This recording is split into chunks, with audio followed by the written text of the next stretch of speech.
Evidence against fluoride is overwhelming.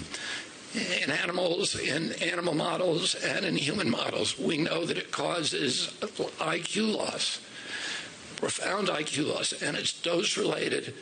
So the more fluoride you get, the higher levels in your drinking water, your urine, the more likely it is you lose IQ and also other neurological injuries like ADHD. In other words, fluoride makes you stupid. Kennedy was in Utah, home to the first fluoride ban. One of many things that was once settled science that's now up for debate. Now things the establishment demonized people for, well, can be discussed, like vaccine safety, the real cause in skyrocketing autism diagnoses, ultra-processed foods, and fertility. Forget being a scientist. Right now, it is hard being a parent. With us now, Elisabeth Hasselbeck, former co-host of The View, author of the newly published children's book, God's Masterpiece, An Adventure in Discovering Your Worth. Elizabeth, nice to see you. The tables have turned. I promise to be as kind to you as you were to me for so many years. There's a lot now that is acceptable, and I almost think that your book makes that point in the sense that you go back 10 or 12 years ago, sort of being a traditional Christian mom was demonized and stigmatized, and now it's not. Yeah, I think things have changed in some ways for the better. In some ways, we need to keep our eyes peeled. Leland, thank you so much for having me. It's always a joy to spend time with you on the news screens in the morning and in our interviews. You know, I approach this not as a scientist, okay? I'm just a mom here, and I don't say just with any lightness on the pedal there. It's an important role. I think we're trying to evaluate what's right for our kids and future generations, and also in a society where we're trying to examine what's right for our own health as parents. This is something that needs examining. It actually woke me up a little bit because I'm thinking, wow, I've switched to making my own sourdough bread. I love doing that for my family because it's 5 ingredients instead of a list of ones that I can't even read or pronounce.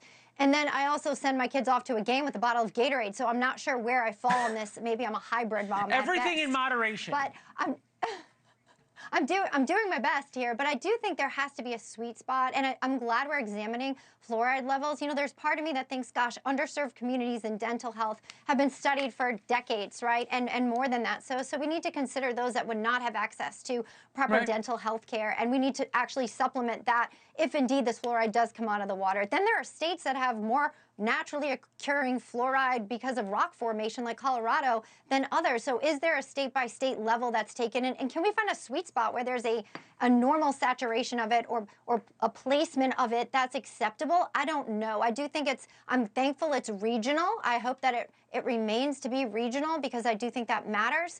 I'm thankful for organizations I'm thinking like right Charity now Water about who globally homemade put sourdough water out bread. there. You had me at homemade sourdough bread. But there's this thing that's happened, and you know, I think especially I want to get your perspective because you weren't necessarily in the media and covering it. You got to watch it through sort of the eyes of a mom and observe it, which was during COVID. We'll go back to the early days of 2020 when we were told all these things that later we turned out either not to be true or just to be kind of junk science. Take a listen. The mayor says police will politely request proper distancing, only moving to eject beachgoers who adamantly refuse to comply, and Belmar will cut off beach access when people start invading the required 6-foot space between blankets. What I meant by no science behind it is that there wasn't a controlled trial that said compare 6 foot with 3 feet with 10 feet. So there wasn't that scientific evaluation of it. Now it's up to moms, I guess, to figure it out. We don't trust science anymore, with good reason.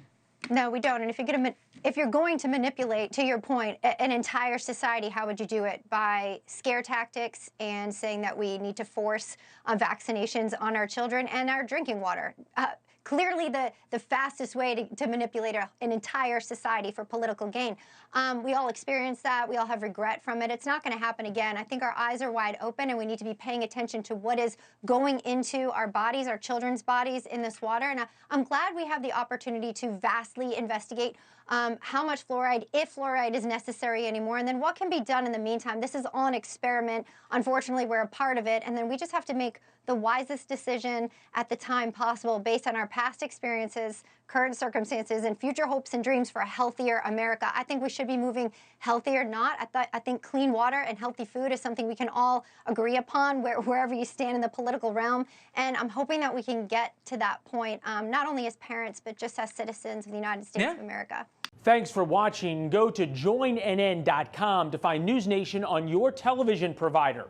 And don't forget to click the red subscribe button below to get more of NewsNation's fact-driven, unbiased coverage.